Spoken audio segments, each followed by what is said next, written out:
Camera's on. Okay, and you can see us both? I can now. All right, today is October 21st, 2013. I'm here in the home of Jess Valdez, who is kind enough to give us an oral history. Thank you, Jess. You're welcome. Okay.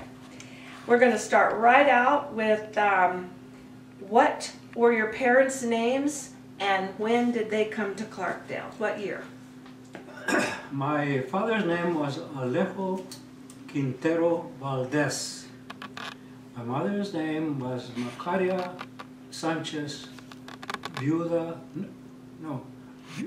Macaria Sanchez de Valdez. Okay, I'm going to have you write those down for me because I'll never be able to spell them. Okay. See, those are historical traditions of how people named. You know, we're familiar with a guy asks his name, he's got about 10 names, okay? But the names indicate their family history or their situation. Okay, Yeah. good. And what year did they arrive in Clarkdale? Twice. First to Clarkdale, oh my. To Clarkdale. Okay, I would say about 19, oh, to Clarkdale, oh my. Okay, my sister's 90. 1928. 1928. Yeah. Okay.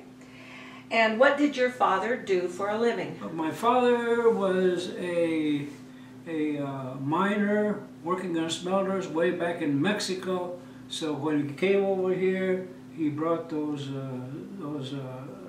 skills that he had, and he wound up here in Clarkdale. Okay. But my father never worked as a miner here in Clarkdale. He worked in the railroad, VTNSRR. And what does that stand for? VTNSRR?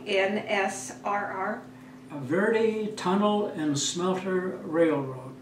Oh, okay. It was a subsidiary, I think, of Santa Fe. Okay. And now at that time in that year, most women did not work outside the home because they were taking care of children. Was that the case with your mother? Yes, but at times she would work. Oh. You know, she would work for the well-to-do, so to speak, people in Upper Town. Okay. The ladies, I guess they were having too much fun having parties and stuff like that. So they didn't keep house, and they didn't iron clothes. They didn't do all those things. So my mother would go out there, and she would do some of the work that was necessary. Right. Okay. Now, would you state your name, your whole name? Well, my whole name is Jesus Sanchez Valdez. Okay. And what year were you born? I was born in 1930, January 28. Okay. And where were you born? I was born in, I am going to call it El Dompe because I like that name, okay? Okay.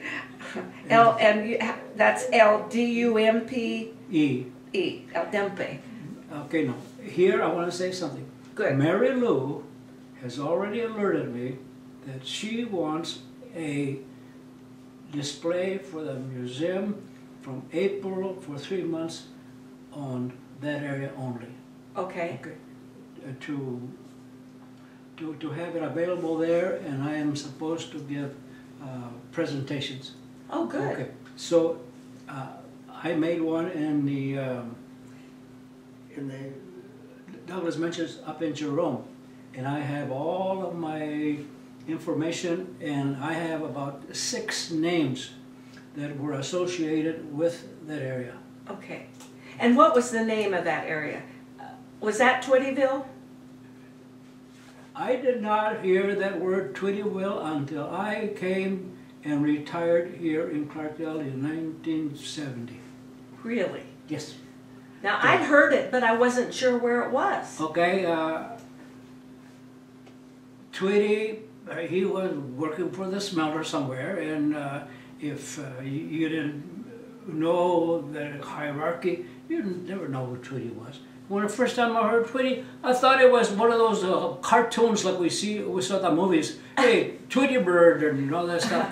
Oh, I thought that maybe somebody said pretty funny. No, but it was the last name of a man. Right. Tweety. Twittyville. T-W-I-T-T-Y? Yes, Okay. Twittyville, just like Centerville, Twittyville. Yeah. I mean, okay. Yeah, so, you know, I don't use it because to me it has absolutely no meaning. Okay.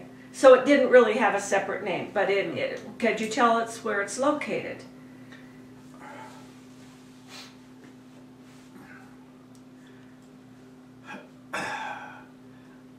I went over there with my GPS and I took all kinds of GPS readings, okay? Uh-huh. Look, where it is located is at the place where the VTNS Railroad enters the smelter yard. Okay. So it's across Bitter Creek. Oh yes. On the other it's side. on the railroad side, okay. And it's sort of like between where the smelter used to be and where the cement plant property is now, so it's kind of up in there. Yes. Okay. Yeah. There's a rise there from the creek bed up, and then a kind of a flat area, and that's where it was? Well, it wasn't flat. Oh. It was inclined quite a bit. So the houses were kind of built on that incline? Yes, Oh. they Kind of like Jerome. Yeah, they when they built the houses, they leveled them enough to build a house in it, but it was an incline. So it was on the side of the hill. Oh yes, Okay. Downhill in the front yard and uphill in the backyard. Right? Could be. Yeah. We didn't know where property lines were because that area belonged to the smelter, okay, and that was a community that was established from the very inception of the railroad, because at that time workers lived as close to work as possible. Sure. They didn't like to work all day long and then have to walk long distances. So it was there. And I have pictures of it from over there where there was a whole bunch of tents. Those half tents, the bottom was wood and the top was canvas. Because they had those over there. They even had a rooming board and quarters for bachelors. Really? Yes. So approximately how many homes were there? Okay, it varied a little bit. When I was youngster, things were a little bit different, and there was 1, 2, 3, 4, 5, about 5 houses, 6 houses. 6 houses, Yes. and these were the railroad workers, and they had children, and okay, I'm probably getting ahead of my story a little bit, but where did they go to school? Down at the lower school, just where everybody went to school? When, from that area, everybody went to Clarkdale. Right. Okay. All right, well, let me see here. Did you have, now, were you born there? I was born there. They were at home, okay. You know how I got there? Dr. Walsh brought me in a black suit, a little bag that he carried. Really? That's right, but right, Tim? That's all he had, that little bag. A little bag, Okay. because storks didn't go that way. I don't know. Right. It wasn't part of their jurisdiction or something, so they didn't go there.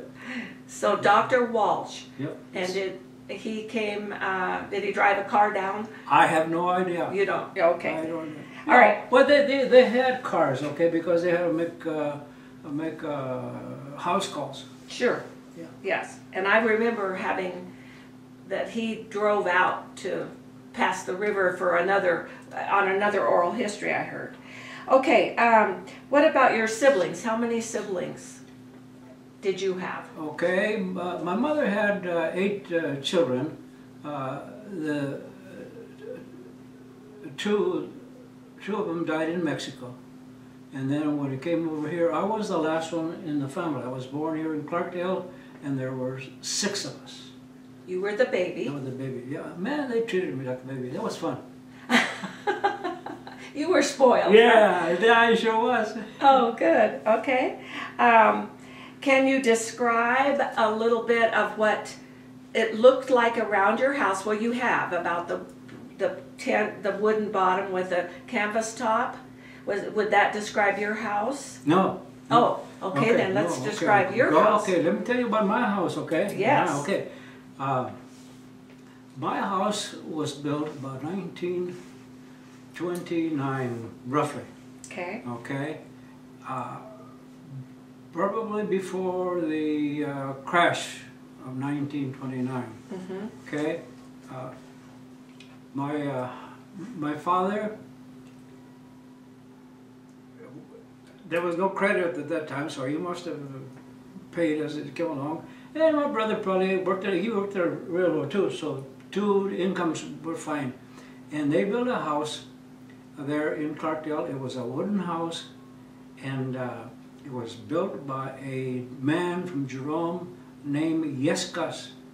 And he had to commute from Jerome to the area where he was going to work the house, Mm-hmm. and that was not very good. So he lived with us while he was building the house. Oh. Okay, and Can you spell his last name, please? Yescas. Why? Best guess. Why? Why? Capital Y. ESQUES. Yes. Yescas. Yeah. Instead of Vasquez, Yescas. Yescas, Okay. Yeah. All right. And he was the house builder. Yeah. Okay. And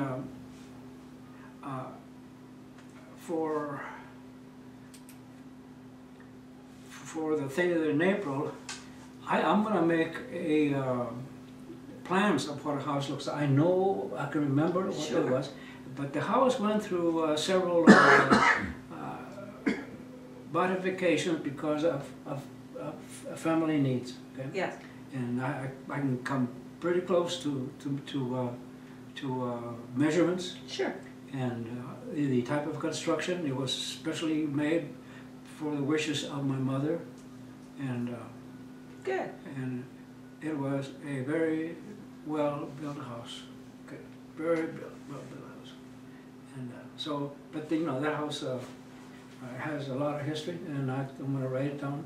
Good. I can make the diagrams. And you said you had some pictures that you'll have in your display. Excellent. Okay. Now, you mentioned when you, at the last, the Living Legacy gathering, that you used to dig around in the dump and you found all kinds of treasures.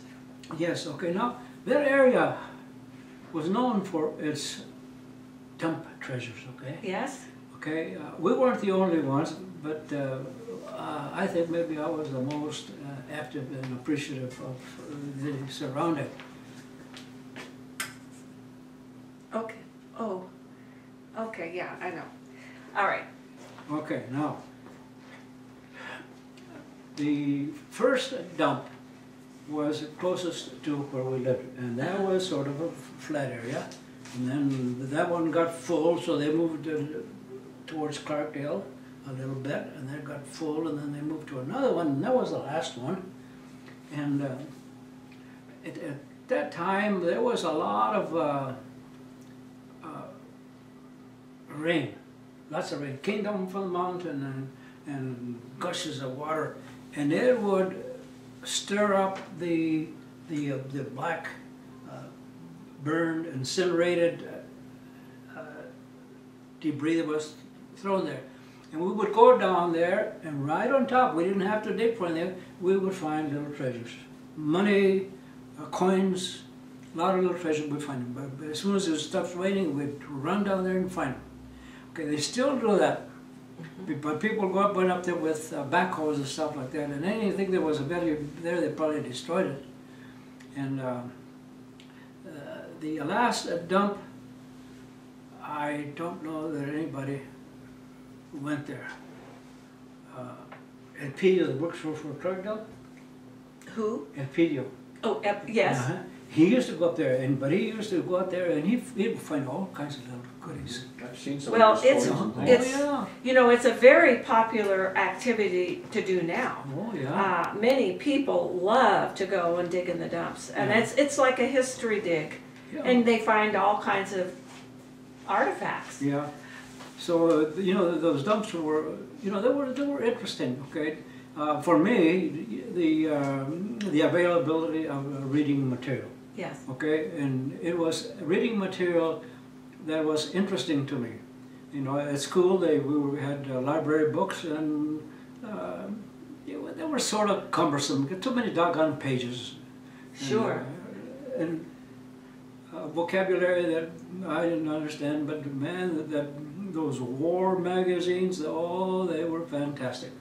So there, it was there, and that was only part of it. The other part was that we didn't have any toys. We had to make our own toys. We had to find material. Okay, so we went there, and any piece of board like this or something that we could build toys with, we'd take them home, and nails, and you know, all kinds of stuff. So we made our own toys, and during the war, I made my own arsenal from the man. I got some drawings that I made. Great fun, great fun. And here again, it's all very educational. And you were very creative. well, yeah, but because of the need, okay. Sure, The need. I think everybody did that. Yeah, so that's the way it was. So the dump was just a source of things like that, and the Indians from the Indian village, you know, they would be there too. Sure. And they were very interested in large pieces of cardboard. They take them home and probably seal the cracks inside their houses. Now, you said did you play with your siblings a lot of the time? Just my older brother is 2 years older than I am. Okay, now what about, and what was his name? His name was Roman, like Roman. Like Roman, okay. Roman. Okay, and he was 2 years older. Yes. And now you said you had a brother that worked with your dad in the Yes. railroad, so he was older? He was 20 years older than me. Oh. He wasn't even a brother. Yeah, he was, I don't know. He was more like another dad. Yeah, well, like an uncle or something. Yeah, and what was his name? Refugio. How do you spell that? Spell refuge. Refuge. Refugio. Okay. R-E-F-U-G-I-O. I got it. You got it. Okay. And he was 20 years older than you. Mm-hmm. Okay. And did you have any sisters? Yes, okay, now this brother was born in Mexico, 1910. Okay. He's the only one that was born in Mexico. Okay. Okay. That's Roman? No, Refugio? Refugio, yeah. Okay. Okay. Okay. And then the others were born here? Yes. Okay, my the next one in line was Raul, R-A-U-L. Uh-huh. He was born in Silver Bell, Arizona. Have you heard of that? Silver Bell. I don't think so. Arizona? Uh-huh. Oh, no, I haven't. Yeah, see, my father, in those days, the family members, the compadres and stuff like that would get together, and they would come to the United States together. And they came over here, and they wound up in Silver Bell. It was a mining community. And where was it? In Silver Bell. But what's it near that we might know? Okay, you know where that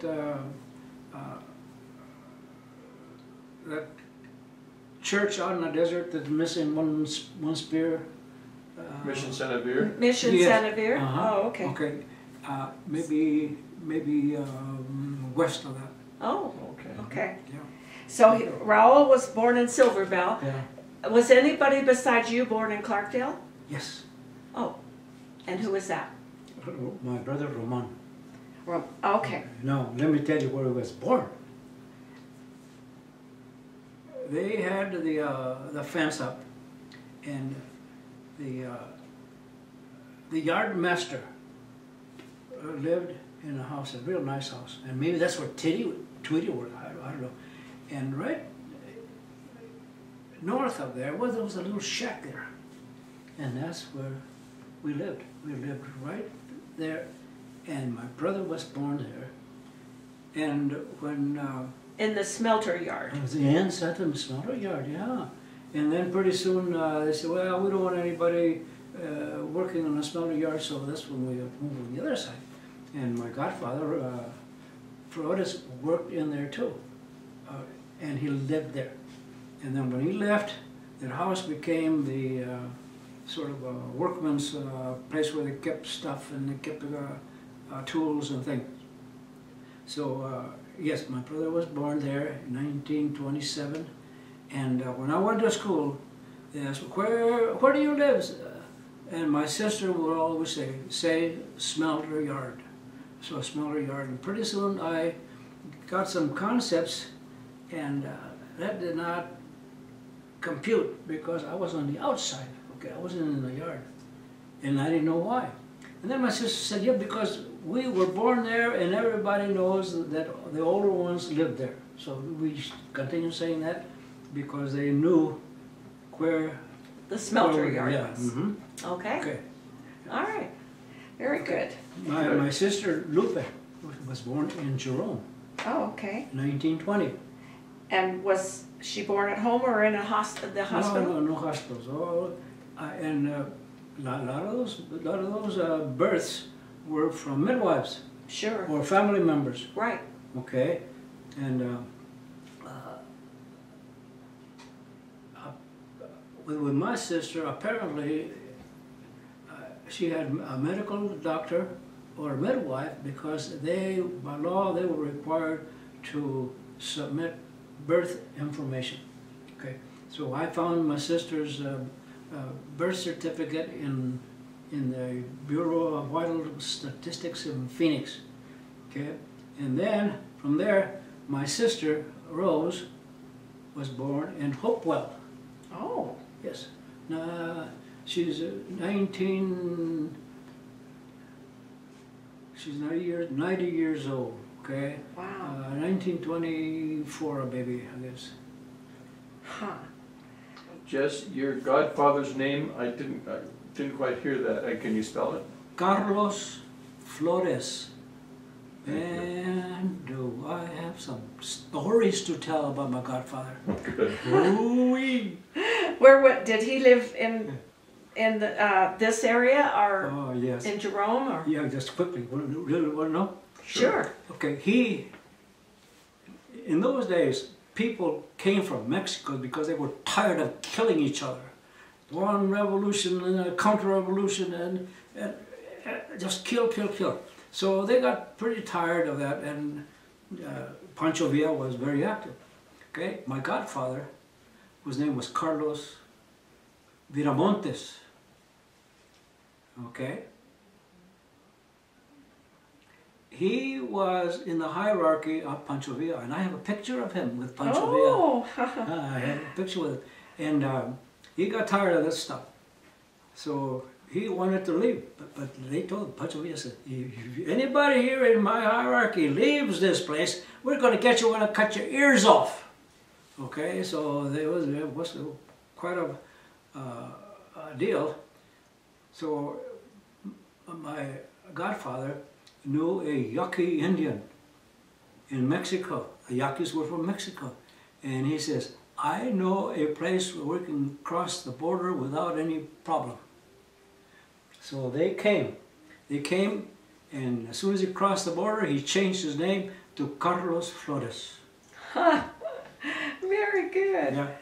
And yeah, it was very interesting, exciting. Yeah. And and I have a picture, and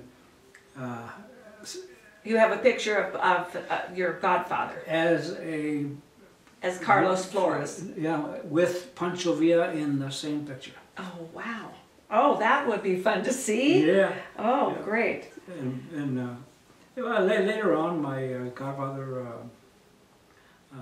became an American citizen. He was some kind of a boss up in a mine in Jerome. He knew enough English to be able to supervise. Yeah, and yeah, he was quite a guy. Good. Were there difficulties crossing the border in those days? Oh yeah. Well, see, he didn't want to make it public that he crossed the border because Pancho Villa would have been after his butt, after his ears. Or both. So that's why he crossed, because he was running away from Pancho Villa. Oh. And how long did it take in those days to become a citizen of the United States? I don't know. Okay. I don't know. But he eventually became a citizen. Yes, Okay. Yeah. Okay, my mother and father didn't become citizens, but they came over legally. I have my mother's green card someplace. I don't know where it is. Well, that's an interesting story just right there. Okay, well, getting back now to your childhood. Yep. Say you are school age. Tell us about a typical day of going to school. No, let me explain some things before I go Okay, ahead. sure. All right.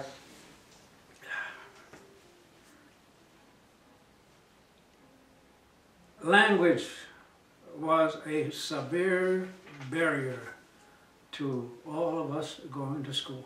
Okay, I had that as a question. Oh my God, what a horrible thing.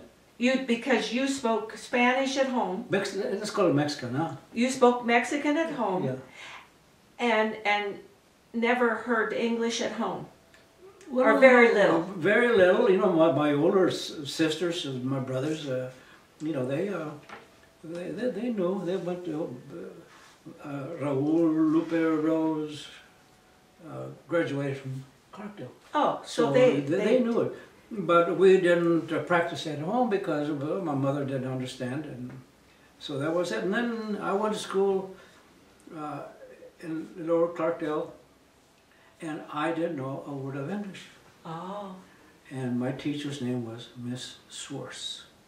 Miss Swartz. Swartz? Huh. That's a new one for me. Yeah, wait till I tell the rest of it.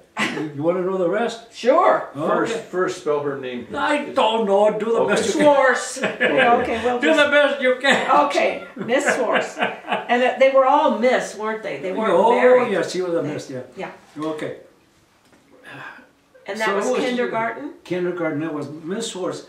And then when I came back from the military, in Sedona, I lived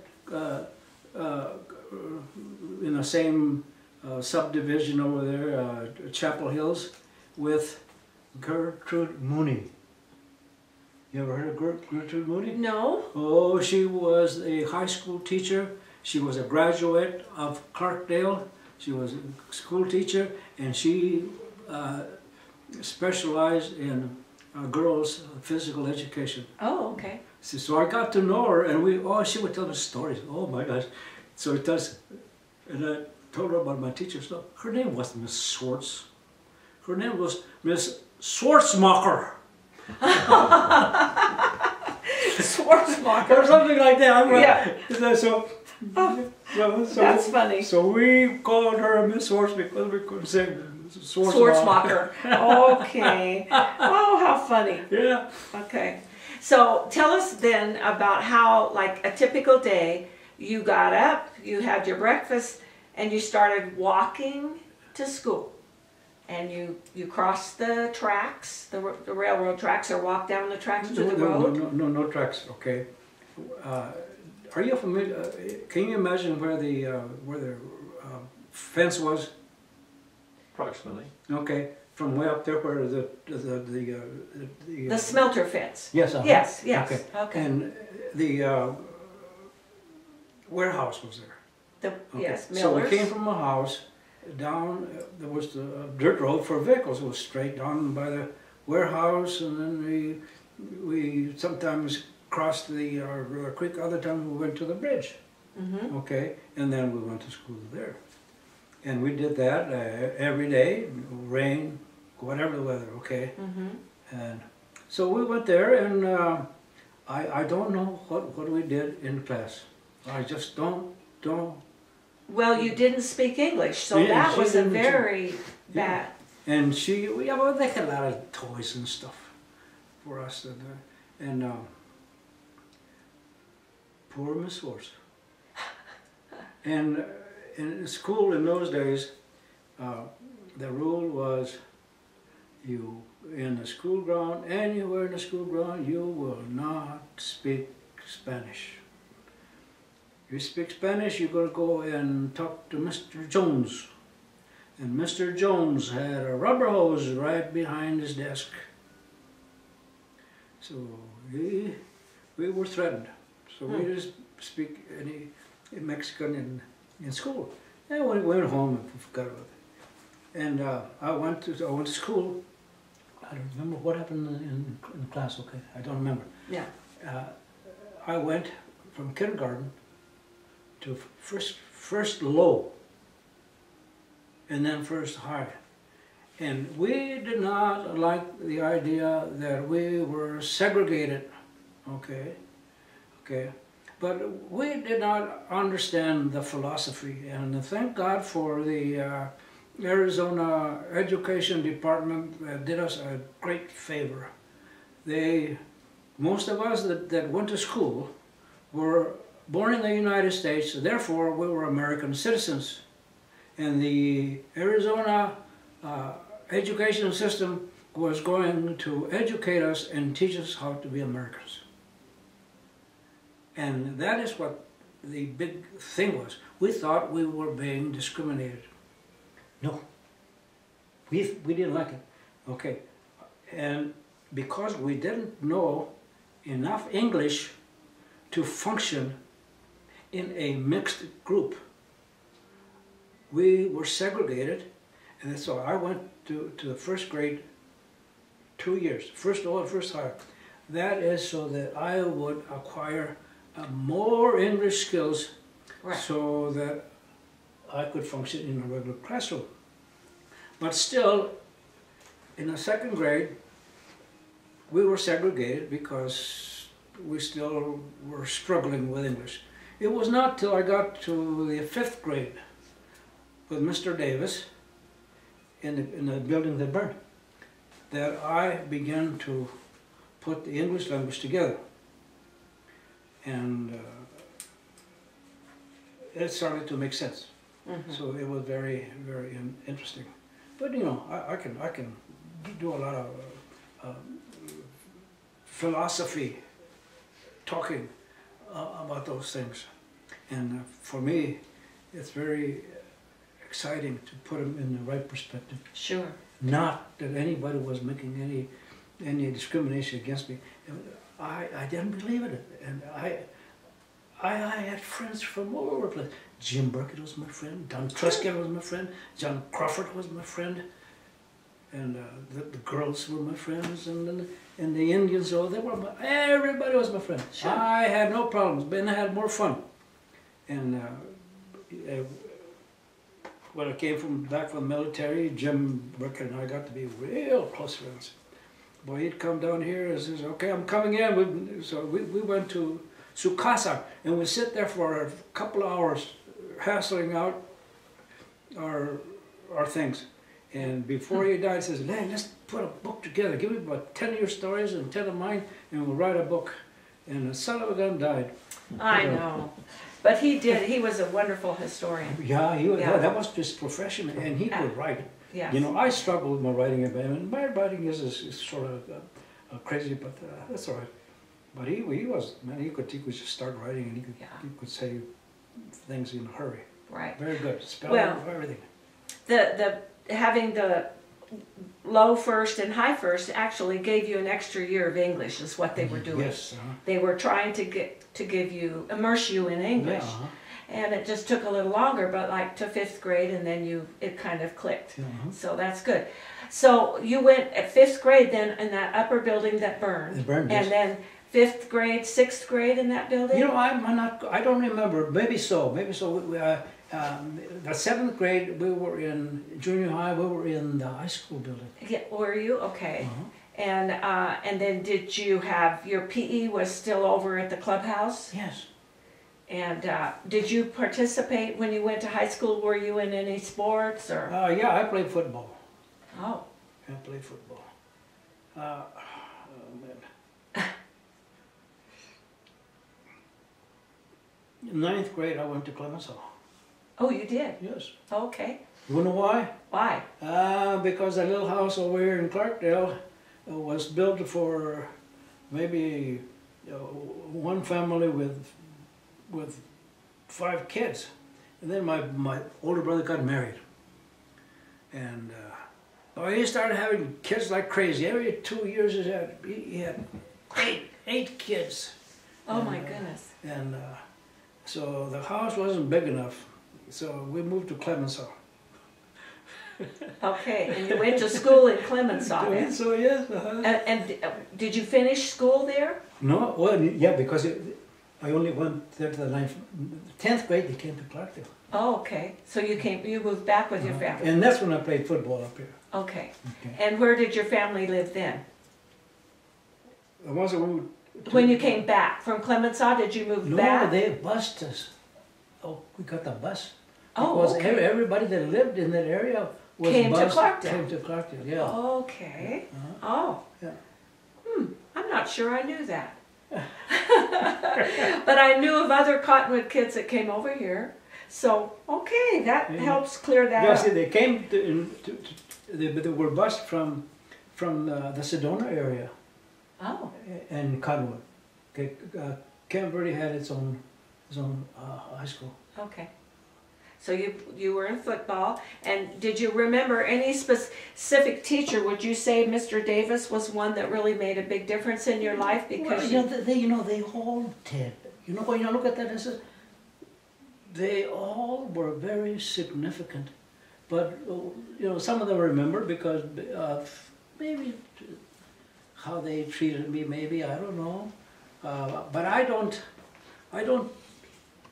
know that I had a favorite. I remember some of my teachers. Oh, Miss McDonald. Oh, she was a tough one. Now, was she first grade? No, I think she was maybe 2nd grade. She had me in first. In first? Oh, you had her? Oh, I was, yes. I had to stand in the corner. So many months, and Miss McDonald. Okay, now, Miss McDonald, she was tough. Oh, man, she was tough. And I had her, maybe, let's say, first level. And at the end of the year was, got through with Miss McDonald. So, we were all very happy. And then the next, when the school started again, we walked in the classroom, and guess who was there in front? Miss McDonald. Oh. She was promoted too. Oh no! I think we all walked in there. Boy, it was just hard to figure out. But anyway, she meant well, I guess, but she was tough. And then another teacher was. They were influential in my life because I was scared of her, so I did all the things she wanted to do. I had Miss Wade. Do you ever remember Miss Wade? No. Okay, Miss Wade was a graduate of Clarkdale. Oh. Okay. Wade? Wade, W-A-D-E. Oh, Wade. Doris Wade. Okay, no, I don't. Yeah, and she had polio. And she graduated from Clarkdale. Okay. And she had polio, and when she would write in the blackboard, she would. She had to hold one hand. Okay. And doggone Mexican kids, they were horrible. They gave her a name. They called her Patuleca. It means a person that doesn't know how to walk right. How would that be? Oh. Okay. How do you spell that? Patuleca. Yes. P-A-T-U-L-E-C-A.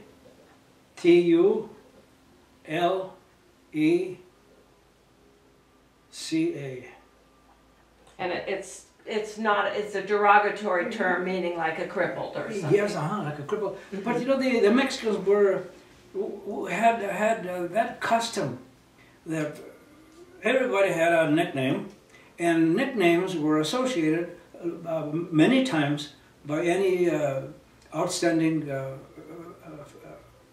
Physical. feature. Like if you had curly hair, you were called Chino. And if you were light skinned, they would call you Güero. Yeah, and that's the way they were. Okay. Just by physical deformities. And what year did you have Miss Wade? What grade? You know, right in there, I don't remember. Okay. And But elementary, do you think? oh yeah, so maybe third grade, something like that. Okay. Well, it's okay. And she taught us music. She had a tuning thing in there, and we would sing some songs. And so, oh,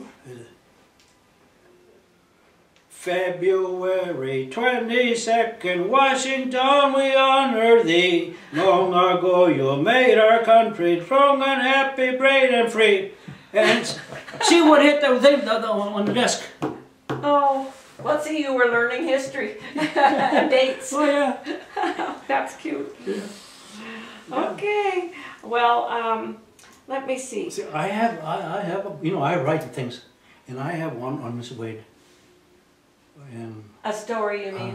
Oh, good. yeah, and in my research, I found out that Miss Wade was a member of the Spanish club in high school, and if we ever said anything in Spanish, she would know. She could understand it. Good.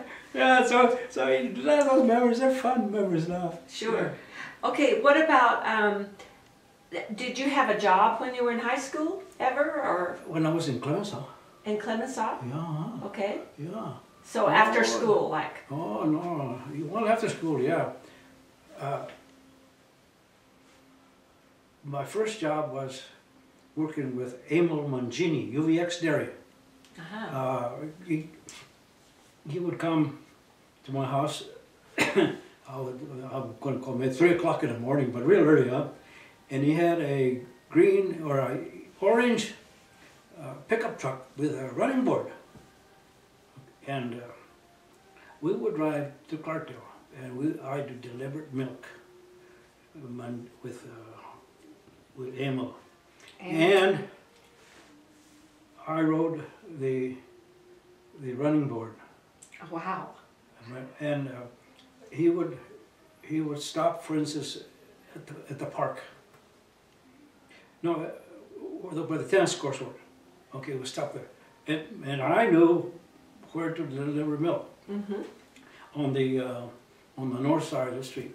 There I was with 2 baskets full of milk, and when he did that, he'd wait for me up the street, and I would clank milk bottles and make a lot of noise, and they would come and tell Emil, your milk delivery boy makes too much noise. Wakes us up. I could carry 8 bottles in my hands, 4 in this hand and 4 in this hand. Wow. And I could jump those fences. I jump over the fence. I wouldn't use the gate. At one time I fell and my hand was cut, but that's all right. Oh my goodness. You know how much he paid me? 2 quarts of milk. A day? Oh wow. So you took that home to your family? Yeah, yeah. They're talking about work. People would come to my house and say, I needed a boy to come and help me. They would look for me.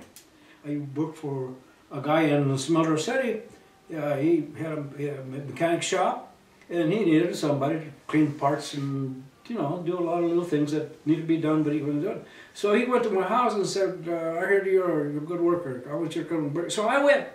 I went to work for him, and I worked for Frank Bichetti. You ever heard of Bichetti's? Yes. I worked for him. And what did you do for him? They had a lot of property all over the place. The bottling company there in Clemenceau, Conwood, and the ranch over there. And he was a funny guy. he would had a little pickup truck, a little Ford, and he would take us to work wherever it was. Sometimes we worked in over by the UVX dairy in that area, Bridgeport, and sometimes we would go to Camp Verde, and other times we would work around there, and then he would pay us. He would give us $2 for working, and then he would give us a pass to go to the movies all week. And he would not put our names. Okay. He was okay. Please admit Dillinger to come. So I was Dillinger. And that was the movie in Clarkdale? No, in Cottonwood. Okay. Yeah. And then some of the other guys, they were Al Capone and. Oh, how funny. Yeah, he was fun. He graduated from high school the same year that my brother did, 1937. Ah. When my brother's classmate. Okay. All right. Yeah, so you see, I got a lot of little crazy stuff that I Yeah, know. well, that's great. That's wonderful. Well, so what were some of the things you and your buddies did for fun when you weren't working all the time? Well, it all depends on our age. For fun, my mother came from Mexico, and she and her grandfathers owned a piece of ground, and they farmed. My mother was a first-class farmer. She had a green thumb. She could grow anything. She grew flowers up there in that caliche. And the smelter smoke and the caliche. Yeah. I have a picture of her with some gal who came visit my sister, and both of them had arms full of flowers. Wow. Wow, is this something? Well, and then my mother believed that we were not allowed to be sitting around doing nothing. So every summer, my older brother went out there and got drunk and talked to a lot of ranchers, and we sharecropped every summer. All summer long. Wow. We used to get up at sunrise and work till sunset, with a couple hours in the middle of the day because it was too doggone hot. Right. And we sharecropped all over the place. The first sharecrop was what they call it Rancho Prieto. You remember where there's this hippies over there where they killed those people in a tent? No. Yeah. In the tent where they put steam. Oh, sure. Yeah, okay. In Sedona. No, Sweat Lodge? Yeah, that's Sedona. It's. Oh, it's between here and Sedona. Yeah. We sharecropped right there. Okay. Really? Okay, yeah. And so when you were sharecropping, did you just stay out there? yeah, we lived there. You lived there, you and your brother? No. Or your whole family? The whole family. Because your mother was the gardener. Okay, my brother worked, so he wasn't there, and then my nephews, they were too young. So we sharecropped, and we sharecropped there. We sharecropped at Dead Horse Park, in the ranch right across the river from Tuesday Good. We did it up at the Alvarez Ranch, and yeah, we did. Am I boring you? No, because you're talking then, you were growing your food. Yes. You good fresh vegetables. Yes. Good. A lot of beans, a lot of corn, that we could save for the winter. Okay, so we did that, and it was fun. My biggest, most exciting thing that I did was in a sharecropping place right across from Tuesday Good. If I say too much, and you want to finish it, this is wonderful. No, okay. we want to hear these stories. Now this one here, you kind of, okay. There was two Spaniards, Ramon and Segundo Prado, from Spain. P-R-A-D-O? Prado? P-R-A-D-O, Prado, yeah. Okay. And they were real good friends of my older brother. And they were winemakers. Oh. Man, they make wines. All the Spaniards, all of the Italians, and man, I don't know where they got all those grapes from, but they all made wine, all of them. And I talked to one of them and says every year somebody go down to California and buy every grape, and they come loaded in their trucks, and their cars down at the depot were loaded with grapes, and all the Italians were happy, all the Spaniards were happy. They made the best wine. Oh man. Jimmy Cambrusi made a good wine. Did you know him? Cambrusi. From Jerome. Oh, well, I know. If they made it down here, they made it up there too. Sure, and he made good wine. Yeah. Okay, so Ramon and Segundo Prado made wine. And my brother would sit there and wine. And my brother and I had permission to walk around and stick close by. And one day, we walked to Ramon's house, and there he was, and with his mason jar, okay, and he couldn't afford a glass, because it was a mason jar. He had some wine in there. We went up there and started talking. He says, "You guys want some of this?" I said, "Oh, no, we can do this." "Oh, yeah, you have some." So he gave us some wine, and it was time to go home. And my brother and I couldn't walk, so we hung to each other. We walked home, and then my mother saw us kind of said, "What's the matter with you guys?" She says, "We don't know." And so she got close to us and said, "That doggone Ramon, he cut your trump." So she took us home, Mom, and she walked down there and she gave him help. Now this brother was the one that was just 2 years difference, No, or of your 20, older 20, brother? 20 the 20 years, year. yeah. Okay, Yeah. so I'll always remember that. that's funny. That's a good one. And you were about how old? I try to remember. I think maybe my father was already dead. He died in 1936. I must have been 37 or 8. Oh wow! Yeah. Oh my gosh! Oh, Yeah. that's funny. Yeah. Okay, well, let's see, what else do I have down here? All right, so any other stories that you want to tell? Well, those are great stories about the wine and whatever. While you're looking, let me ask you a question. Back to your home on El Dompe, did you have running water and electricity? We had running water that came from the big tank over there, the rusty one. And that's what got our water from there. Okay. No electricity. Okay. And that's the only thing we got water. Okay. So you had kerosene lamps or something like that? Oh yeah, kerosene. Okay. Yeah. For lamps. What about ice? Did you get ice from the ice house? Only we had an ice box. Okay, not refrigerator, ice box. Yeah. Right. And we had a Mexican cooler. How's that different than an ice box? An ice box was an upright, and up on top it had a compartment. We put a block of ice there. That's an ice box. Yeah. Okay. Okay. And we had one of those, but we didn't have any ice. We couldn't afford to buy ice. Okay.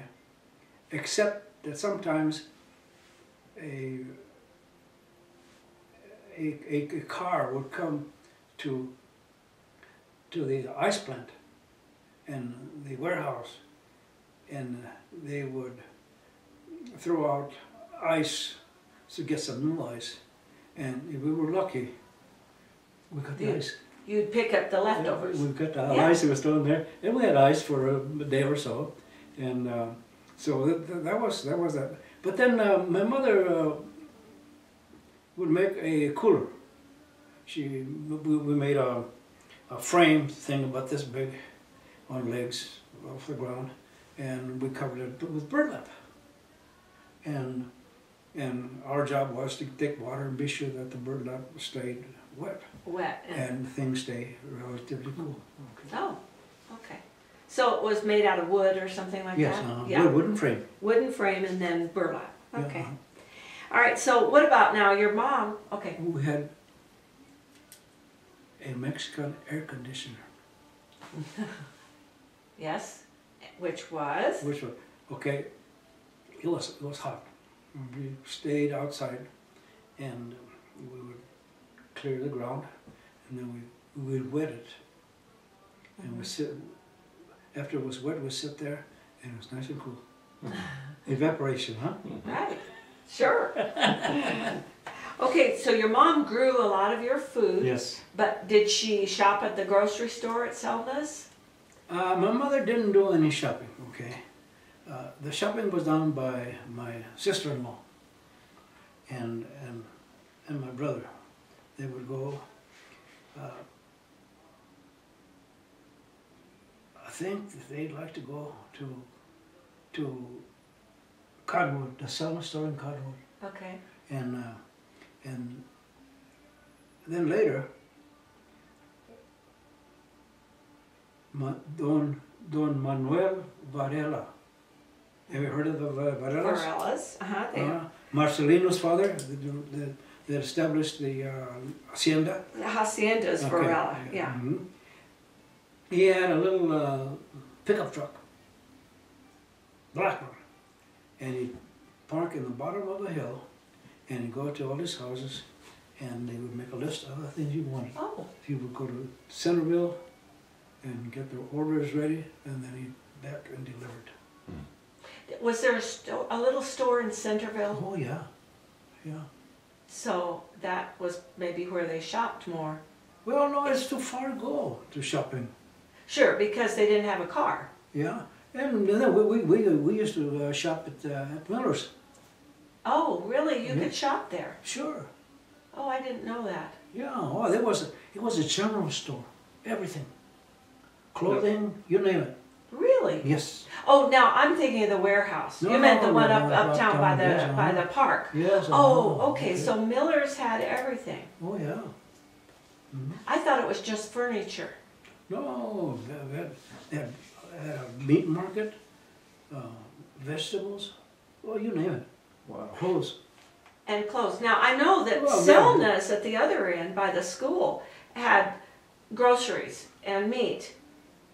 And they had a little soft goods store beside it. Are you thinking of that No, one? no. What I remember was Miller's was the only store there. Maybe that was after Selma. Or before Selna? I don't know, but it was, we didn't go to Selma.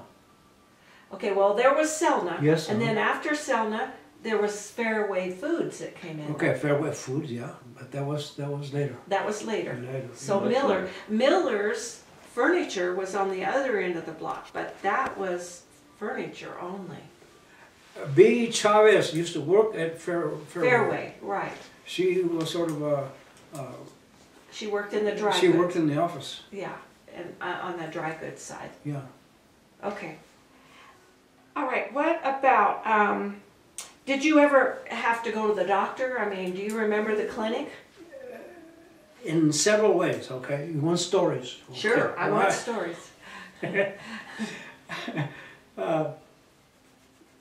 We couldn't afford doctors. Okay. So Mom used to do her thing, and the one that's fun was Hubert Bonha from the reservation.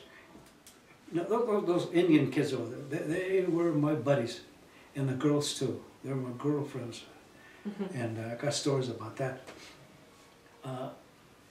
We would walk home, together, and then I'd go to my house, and then he'd go to the Indian village, and they would say, "Let's stop at the clinic." I says, "Okay," and we stopped at the clinic, and there was a nurse in there. I don't know who she was, and said, "We got cough. You got any cough medicine?" I said, "Oh yeah, you got a little bottle of cough medicine. It tastes good." It was good. So there we were. We wanted to go home and drink our Cough medicine? because it was good. This tasted good, and the nurse probably just sat there and laughed at us because we did this once in a while. Hubert and I did all kinds of crazy stuff. When we had that thing over there, I said, "Man, those Tapaja and James, they don't know They don't know all the fun that we had. They were too young. Yeah. Hubert Bonaha. Now I knew Charlie Bonaha. Yeah, that's He is later. Yeah. Mm-hmm. But okay. And he was called Jilin, and I called him Chilin, and that's the way I called him. His Indian. All the Indians called him Jilin, and it was not till last year I found out that it was a G, not a Ch. It's Jilin. So Jilin and I. What did Jilin mean? Nobody tells me. Nobody knows. Okay. Or nobody tells me. Okay, I've asked everybody. I asked Ned Russell. And he didn't know. Ned, what does Jillian mean? He looked at me. He said, I don't know. Huh? But I think that Ned knew. He might have known. Maybe it was a bad word. Ned and I got to be real good friends. Oh yeah, we'd meet down at the Camp Verde at the Casino. casino. We'd sit there and we'd eat and we'd tell war stories. Yeah. Okay, speaking of war stories, what about your military career? Oh my God. Now, you tell first, when did you graduate from high school in Clarkdale? I didn't graduate from Clarkdale. Oh, you didn't? No, after my sophomore years, this was after the war. You know, all the guys that came back from the war, you know, they saw the world. They saw things that just unimaginable. Oh, when they lived here, they graduated from high school. The thing they did is they're working in a mine and in a smelter, and they saw the horror of that kind of activity. And when they came back, they didn't go work here. They went to places where there was opportunities. California, Southern Arizona.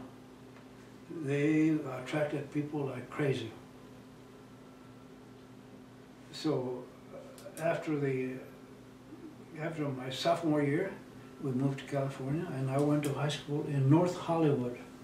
Really? Yep.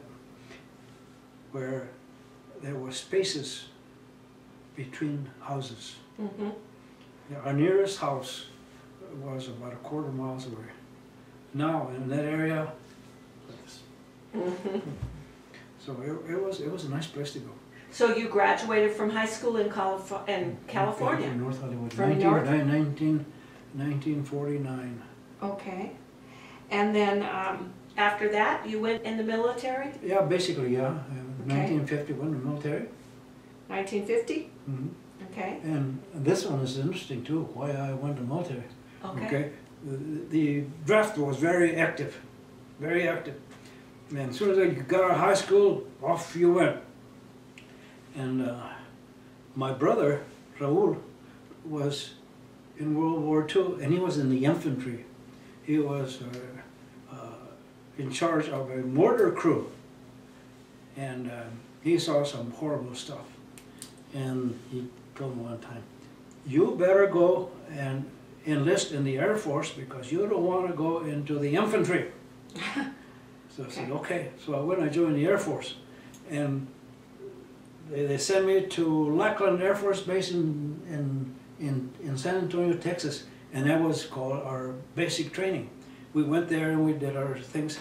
And I got a letter while I was there. The draft board wanted to see me. That's how close I came. Wow. Thanks to my brother. Yeah. So your brother got you. You got me going, yeah. Yeah. Okay. And how long were you in the Air Force? 20 years. Oh, wow. That's so all. you were a career. Oh, yeah. 20 Yeah, years. Mary Lou was going to make some little synopsis of military. So I was in there 20 years, and I turned in 3 pages full of stuff. Wow. When did you meet your wife? Well, I went through the ranks. I went from staff sergeant. I went to second lieutenant. Oh, wow. Yeah, and I went to a aviation cadet program that was active during the war, and then it was reinstated.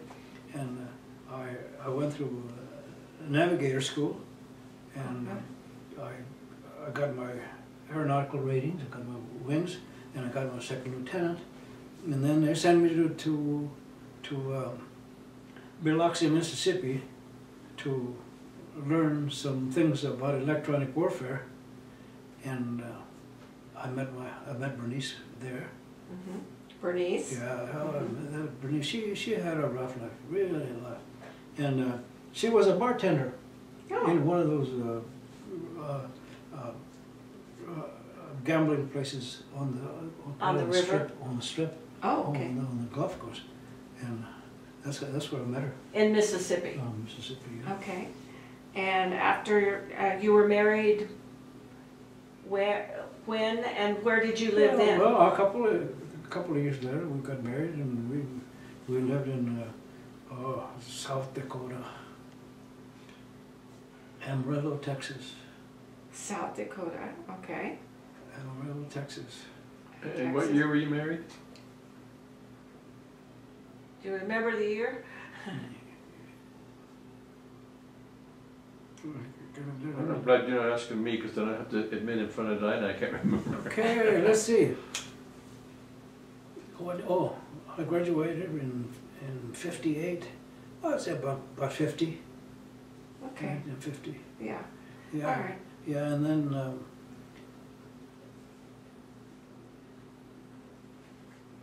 from there we went to Amarillo, Texas.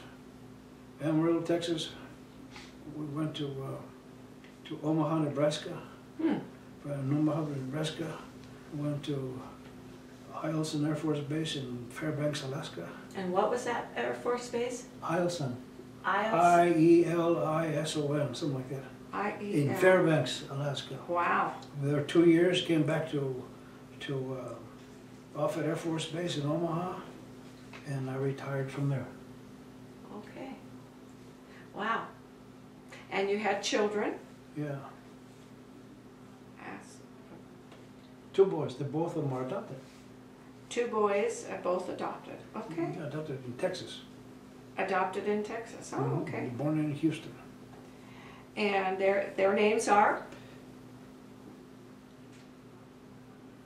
Anthony and Timothy.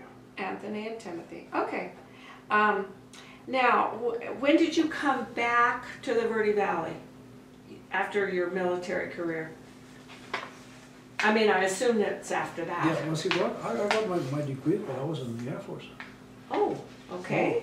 And I had a degree in history, and I wanted to do something. I was 41 years old, 40 years old, and I contacted NAU, and they accepted me in their programs, and we had bought a lot in Sedona. Oh. Sedona, a big lot in Chapel Hill. Guess how much I paid for my lot? Oh no, it'll make us cry. $10,000. Oh my gosh. And I couldn't sleep for a week. How am I going to pay $10,000? Oh, now, don't you wish you... No, I did pretty good when I sold my house over there. I bought this one here and didn't have to pay anything for it. Good. Okay, so, yeah, very exciting. Yes, good investment. Where was it? Well, you were getting your degree, Okay. and you had a house in Sedona. Yeah, okay, all right. My degree, I had to go 1 full year in a summer semester to get a teaching certificate. Okay.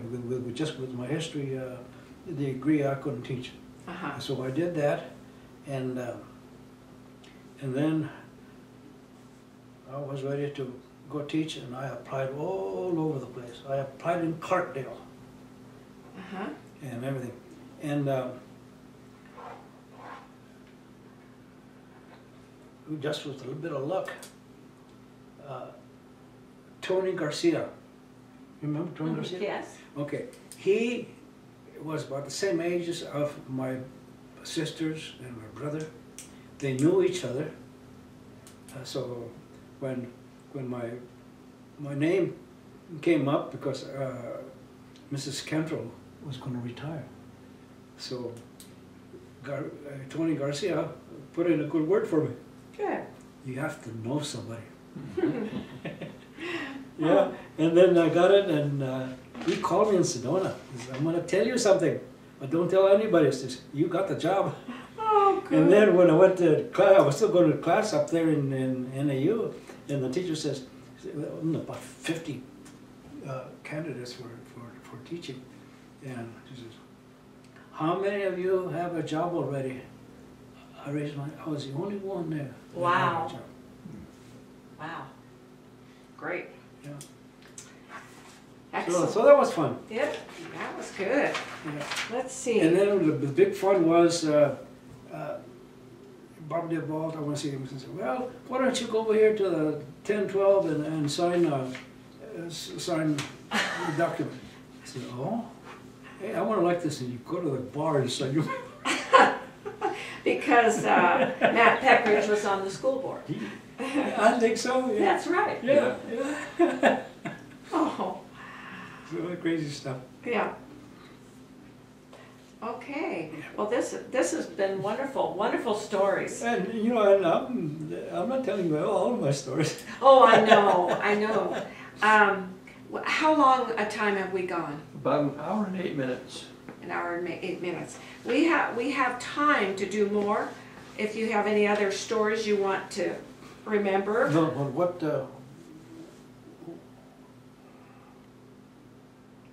I mean, we still have more time, so it's up to you. Do we go through all your list? Oh, yes, I went through my list. Okay. Yes. All right. Yeah. Okay. Oh, I know one thing. You want to tell us about how you diligently searched for the Clark plane crash. I know you did that. Yeah, but see, where do I start? Where do I start? How did you get interested in wanting to find that? Well, you know, I'm not quite sure, but when I was in Clemenceau, we had wood burning stoves, and my brother had a little pickup truck, and on a day off, he would come up, and we would go up in that area back there, and we would gather wood and bring it in. And it seemed to me very, very vaguely that it says, an airplane crashed over here sometime. Oh. Okay, but that's very vague. And then when I came over here, I started getting involved in history of all kinds, and the information regarding that was around. You know, and he was in such and such a date, and he was flying with somebody else, and he crashed over there. Okay, that was known. But you ask anybody where is the location, nobody knew, and I have no idea where to start looking. Nobody wanted to go. The Derricks knew, because they were very close to Tertius. They were very close friends. To who? Tertius. I don't know. Clark III. Oh, to Senator Clark III. And what did you call him? Tertius. Tertius? Third. The third. There- Oh, funny. Oh, okay. I didn't recognize that person. Yeah. Okay, Yeah, so see, that's why I'm throwing you some stuff. yeah, Derricks were close. Okay. Yeah. And they knew, I think, but nobody knew where it was. The Derricks got too old; they couldn't go.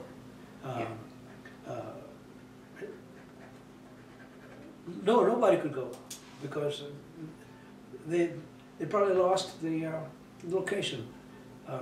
Derricks couldn't walk, so I was working with Helen and Killebrew in Clemenceau, and we started, talking about different things, because I have some history from there that applies to them.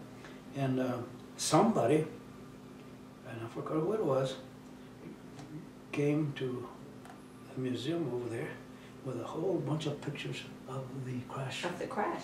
Mm-hmm.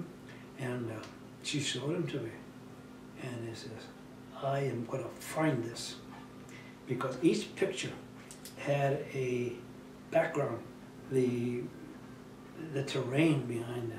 He said, well, if I go there and match all of the backgrounds, then the place is there. So I started asking a lot of questions, and from Derek, we got some ideas. We call it, okay, we could have Red Mountain and do this, and then he said the airplane was crashed, and then they burned it and they hauled it away. Okay, we were not looking for any debris because it was hauled away, and so a whole bunch of us, there must have been 10 of us, that in some way or another contributed. And we would go out there and we would hike those mountains, looking for things, and we said, oh man, that looks good. But nothing else fit. And then my neighbor across, he likes to do that. So we went out there with GPS and all kinds of stuff, and we'd do all kinds of stuff. And then we would get up to the top of it there, and not a sound. Not a sound. It was just so quiet. And we enjoyed just being hiking.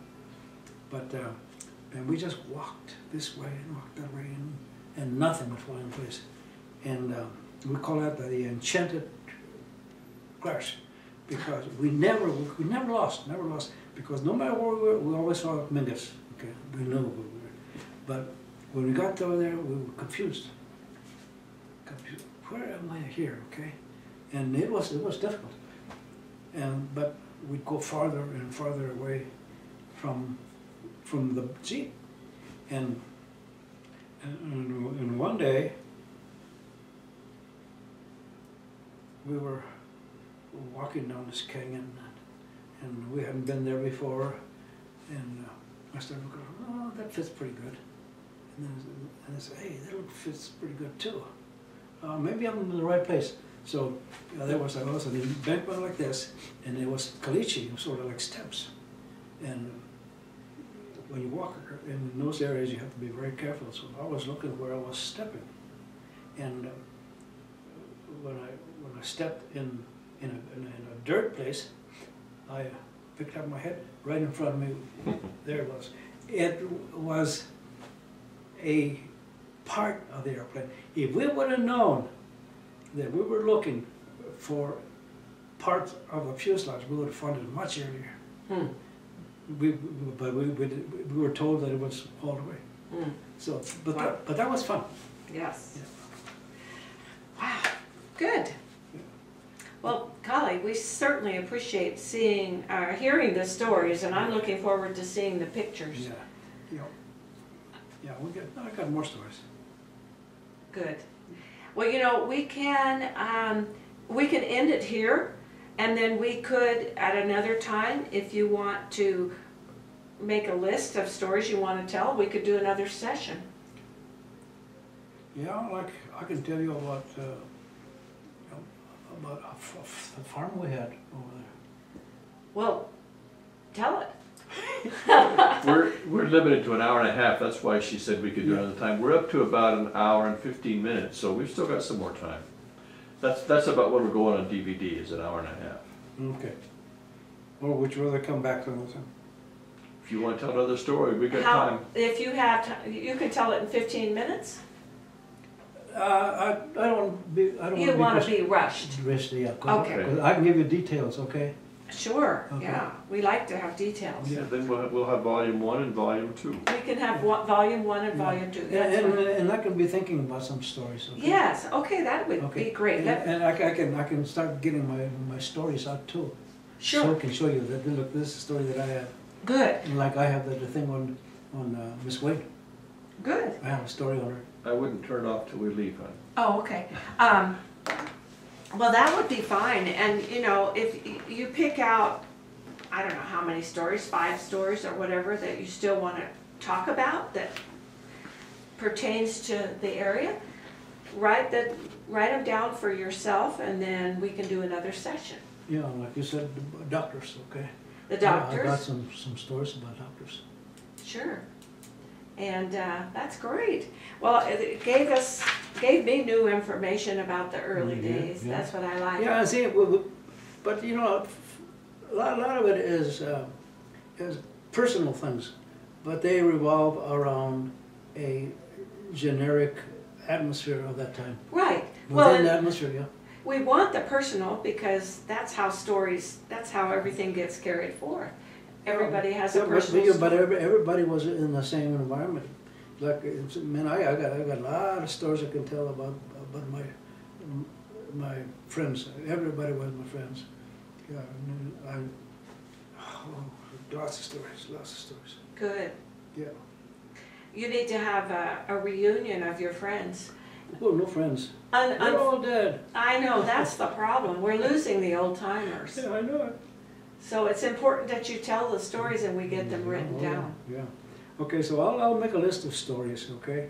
And we'll sit there and listen to stories. And then we'll do part 2, stories. Yeah, yeah, Sounds good. okay.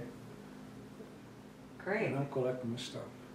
Well, I may have to call you for spellings on some things, but I think I have most of it here. Okay, yeah, and some of them I don't know what the spelling was.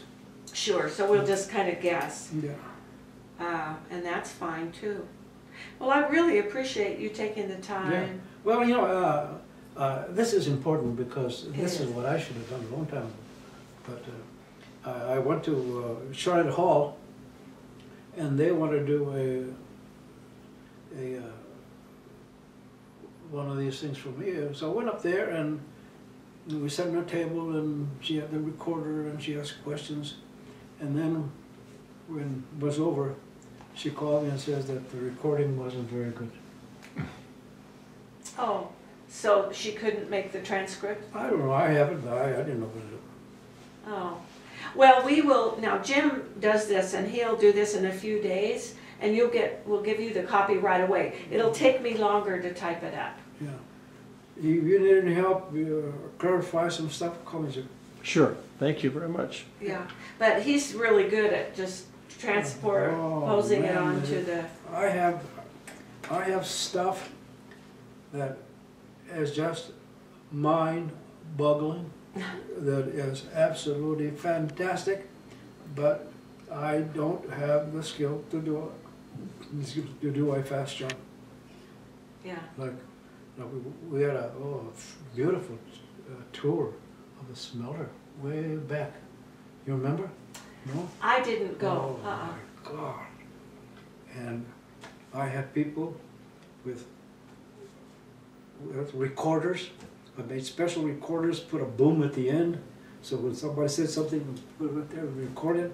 And I had about 3 guys with cameras with lots of film, and we had the guys that used to work there. They would tell us what they did, but it's all in tapes.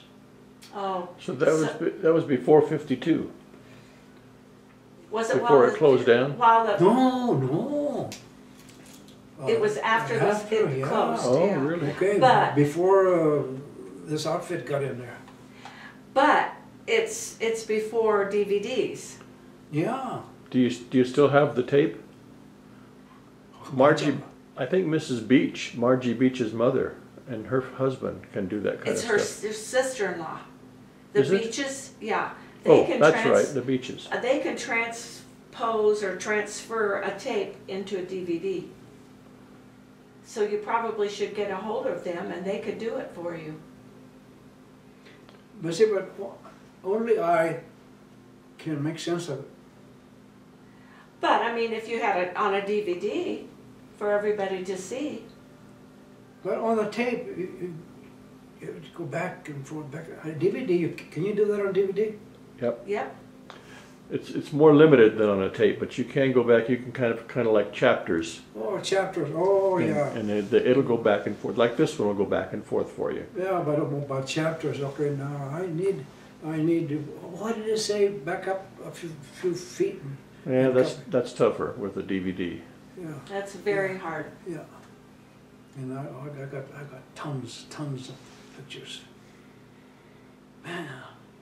Well, and see, what's going to happen, I mean, the museum or something should have copies of that, because when you're gone, and none of us are going to get out of here alive.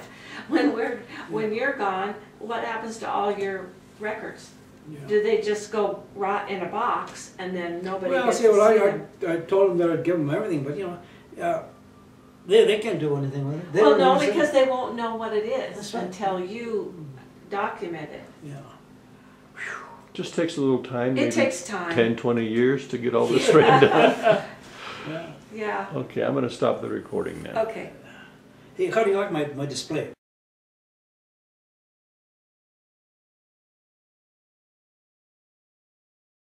Graduated from navigation school.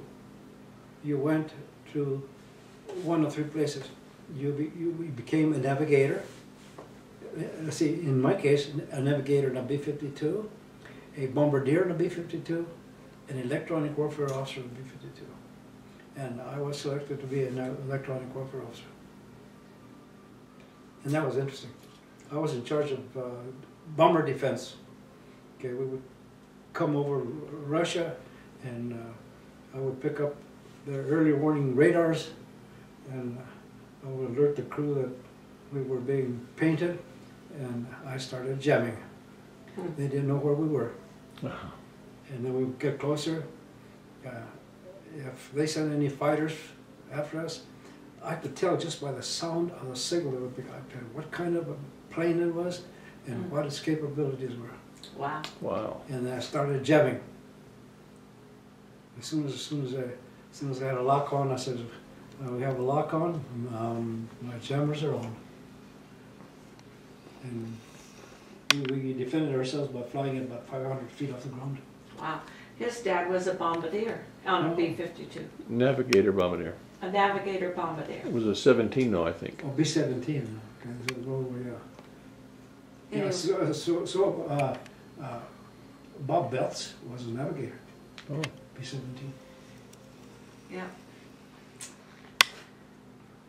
Well, it's a different era. Yeah, it is. Different era. Yeah. Well, golly Moses, I'm anxious to get started on the transcript, Yeah. because that's what takes the time. He'll get the film done pretty fast. And like I say, you'll get a copy of the film and you'll get a copy of the transcript. And hopefully there won't be too many mistakes in the transcript. Was my voice clear enough, you think? I do. Okay. Here, let me, Sometimes it's hard for us to translate some of the Mexican words, Yeah. but that's because we can't yeah, spell them. But because that's why I my stopped hearing that. is crummy. That's my thing for the new year is Yeah. to get a hearing aid. See, and I call it Mexican because I've had a lot of experience with going to different countries, and they call it we speak Spanish. No. Yeah. There's definite. We've been to Spain and it's different. Okay. Yeah. Yeah, so have I. Yeah. Castilian. Uh-huh. Yeah, I would get up there and a lot of times I couldn't understand what they were saying. And I knew Castilian. Mrs. Roberts, oh, there's my Spanish teacher. Mm-hmm. I got stories about her. Okay. I'm gonna What put it- about Mrs. Hoffpower? Did you ever have her? Or she was before your time? Hoffpower or Blanche Rail? No. No, they were after. No, they're Yeah. before me. Yeah. I can't make it back up. Hoffpower. She taught high she school was, Spanish. Yeah, and no, English. but I didn't have her. She was in charge of the library. Yes, she was. But Okay, she also library. taught Spanish and she taught English. A fabulous teacher. Yeah, But strict, very strict. no, this was after. It was after Mrs. Roberts. Huh, why can't I? Yeah. No, I'm really going to stop it.